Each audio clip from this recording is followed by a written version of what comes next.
In this video, we're going to go over how to lay out your pattern if you were doing the medium-sized jogger. So you're going to take your pattern guide sheet and you're going to open it up to find, you should have circled already the size you're doing. I circled the small, but in this video, we're doing the medium. So sorry, that's a little confusing. And this is the layout right here. Not this. This one right here is our medium layout, right? So it tells us this is size medium, and then this is the layout we are following.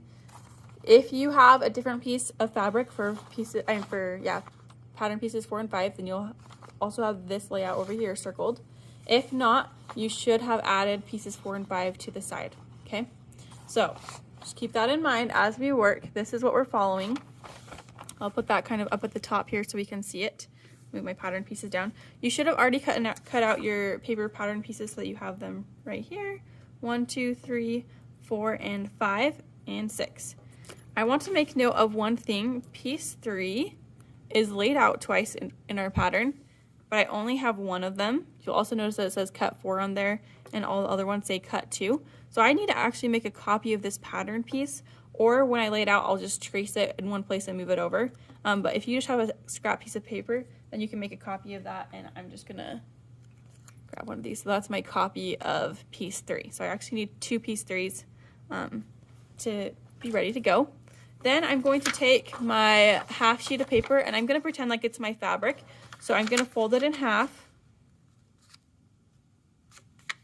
so that it's like my fabric coming off the bolt. I'll fold it in half. And I'm going to label my selvage and my fold. I want it to be the same way everything is on my pattern layout. So the selvages are on the top and the fold is on the bottom. That way it's easier for me to visualize and like transfer all of this over. So I'm going to write selvage right here and fold down here. Okay. And this says selvages and fold, selvages and fold. And I'm going to follow this pattern layout right here, starting from one side and moving to the other side. So I'm going to start at the left and move to the right. But you always want to start at one side and move over because that way you can conserve as much fabric as possible. So I will start, it tells me to take piece 3 and put it in the corner.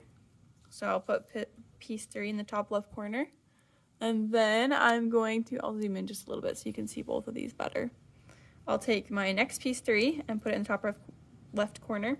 I want these arrows, my straight of grain arrows, to be parallel to my selvage and my fold.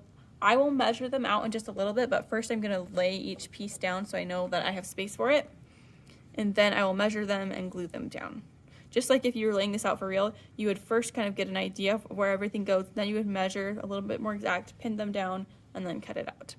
So I have my 3, 3, my next one is a 2, so I put the 2 in, then it says 1, 1 goes just right here, and I have 1, 2, 3 laid out. You'll notice I still have 4 and 5 though.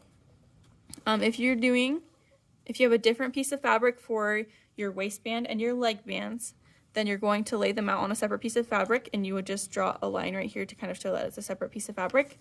If not, like I won't be, I'm just going to lay them out where I have space and I'm going to try and conserve as much space as possible. I still want my arrow to be parallel to my fold and my selvage, so I'm going to lay these right here. And then the next thing would be, well, piece 6 is just of elastic, so I actually don't even need this. I can just put it off to the side for now. It's not going to be cut out of my fabric. But here I'm going to take my seam gauge and I will just measure the distance from the arrow to my fold. So right here, that's about 5/8 of an inch. You can see that here. I'll zoom in so you can see better. So that's 5/8 of an inch. And I want the distance on the left side to be the same as the one on the right side. It doesn't matter what the distance is, it just matters that it's the same. So here I have 5/8 again. And that tells me that this arrow, for as long as it goes on, if it were to go on perfectly straight forever and ever, it would always be 5/8 inch away from my fold. Or if it was 1 inch, it would always be 1 inch away from my fold. It doesn't matter what the measurement is, it just matters that it's the same on the left side and the right side, okay? So I would measure that and then I would glue these down and go through and glue the rest of my pieces down with my straight of grain arrow parallel to my fold and my selvage. Go ahead and do that and then get checked off.